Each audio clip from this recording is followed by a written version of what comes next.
Steven Bois qui a essayé. Oui, et ça c'est très bien joué de la part de Turchenko, le duel remporté. Alors pas toujours perceptible, pas encore en tout cas, ça viendra certainement. Mais alors on peut les deviner, hein, bien sûr. parce que physiquement il est... Oh, superbe entrée intérieure. Là vraiment la vista d'Eldera. Sur le pied opposé. Oh, il l'a fait danser. Et premier arrêt. Mais le ballon récupéré. Capable de battre Chambéry et d'autres gros du championnat. Et de battre Nantes jusque dans les derniers instants. Voilà. Mais pour progresser, notamment au classement, Erstich en contre-attaque, voilà, ça fait déjà 7-2. Récital, vraiment, il va falloir poser un temps mort. Richard Duto, les Dijonais. Il faut replier, il faut être solide, respecter le projet au niveau défensif. Derrière, à chaque fois, il va falloir de l'entraide, donc il faut les défenses inversées. Allez les gars, allez. Vraiment clairement. Non, alors attention, il faudra le faire dans la durée. Hein. Ça peut toujours arriver. Regardez, c'est bien. Regardez. Parfait, bien voilà. 1-2-0.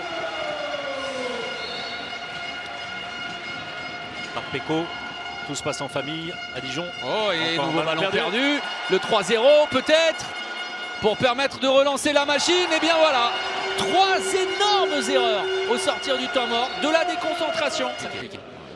Bonne gestion en tout cas des espaces de la part de Limoges. Alors, oh, superbe! Incroyable. Quelle erreur!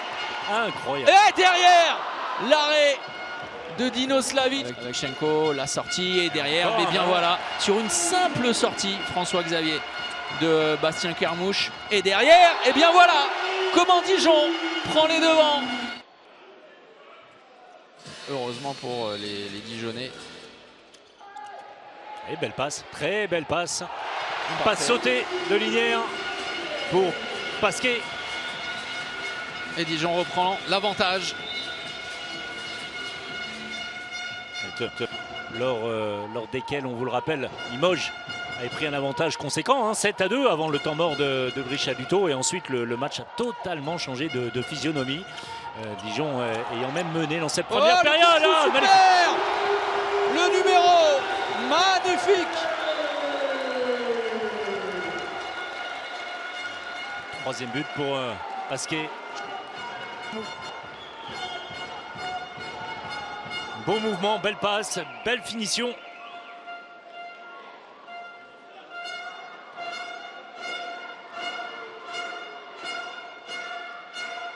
La dernière minute à venir.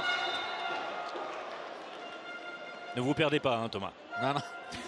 J'avoue que c'est un labyrinthe en fait. Voilà. Ah ouais, d'accord. On va vous voir passer à l'antenne. C'est pour ça que. Et voilà, vous êtes là. Attention, la tentative. L'arrêt Gaspard. Dijon. Oh, superbe contre la voilà. Il reste du temps. Oh, il reste du temps. Les Nets. Et bon retour. Très bon retour. Intervention de Bois. La fermeture derrière de Jaffiol. Mais David Iglesias avec Gaïch en relais. À l'opposé. Là, super passage de bras. Fulgurant et. Erstich dans le bon temps, c'est parfait. Un troisième but dans cette seconde période d'Erstich qui revient avec d'autres intentions.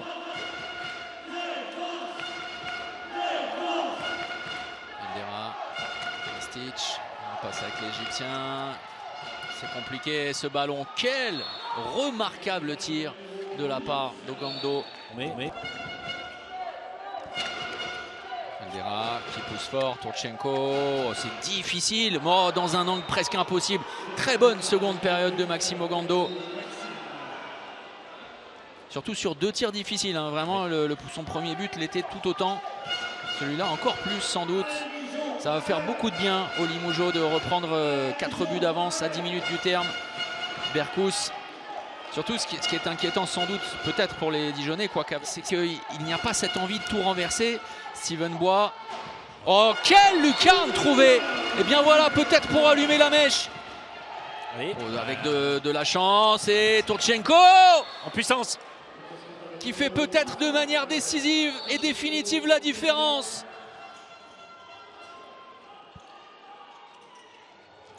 Peut-être Berkous très rapidement, le 7 mètres obtenu, 2 minutes. C'était un arrêt à 7 mètres. Et voilà, la même chose, comme quoi. Prenez pas de risque.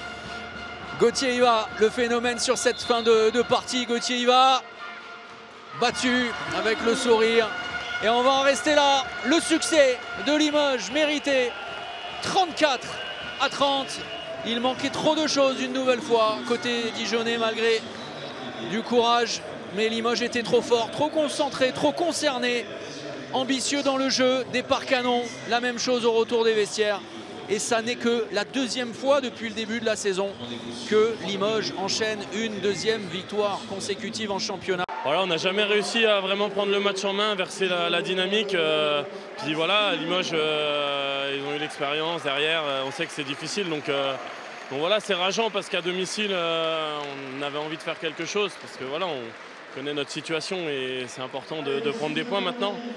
Bien joué, à un moment donné, ça commence à... On préférerait mal jouer et prendre des points, donc ça suffit pas maintenant. Il faut qu'on arrive à vite prendre des points et à domicile, c'est là où on pourra le faire. Comme tu l'as souligné, on fait un début de match top, puis après ils prennent leur temps mort et puis on se fait remonter, même voire on se fait passer devant.